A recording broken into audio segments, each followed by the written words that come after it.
गत कुछ दिनों से नदारद बारिश ने बालापुर तहसील में हाजिरी लगाई है, किंतु पहले ही बारिश ने मौदापुर यहां के किसानों के समक्ष कड़ी चुनौती खड़ी कर दी है। प्रशासन के लापरवाही के कारण इन किसानों के खेत आधे हिस्से में पानी ही पानी नजर आ रहा है।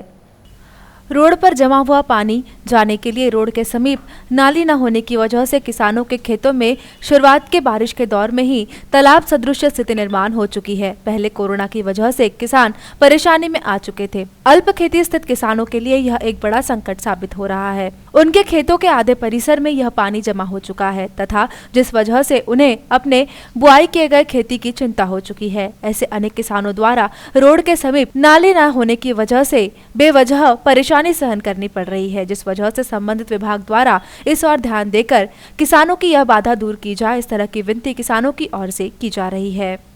ये मेरा खेत है, इसका सर्वे नंबर 34 जो है ये मौदापुर में आता।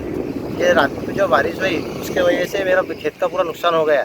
मेरे खेत में खोपड़ी के अंदर कांदा रखा हुआ था, कांदे के अंदर से पूरा पानी गया। मेरे स्प्रिंकलर के शर्ट चले गए पूरे बह के, चिंबक चली गई मेरी। और कर्जा लेके मैंने खेत पेरा था और बाजू में मैंने ठोके से खेत करा हुआ है, वो खेत भी पूरा डूब गया है।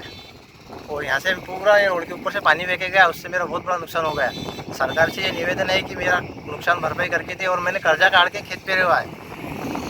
ये मेरा खेत है और ये खेत के अंदर जो शाम में जो बारिश हुई उसकी वजह से जो रोड का जो मटेरियल है और ये जो नदी को नाले को जो पानी आया, ये पूरा का पूरा पानी मेरे खेत में घुस गया है और इससे मेरे खेत में काफ़ी नुकसान हो गया। पूरा मलबा रोड का मेरे खेत में आ गया है और ये खेत के अंदर पराठी पेरी हुई है।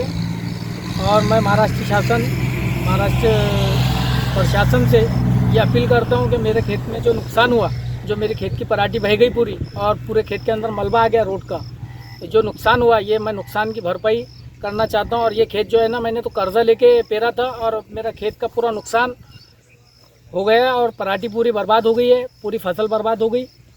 इसकी वजह से मेरा काफ़ी नुकसान हो गया, पूरा खेत के अंदर पानी घुस गया। आप देख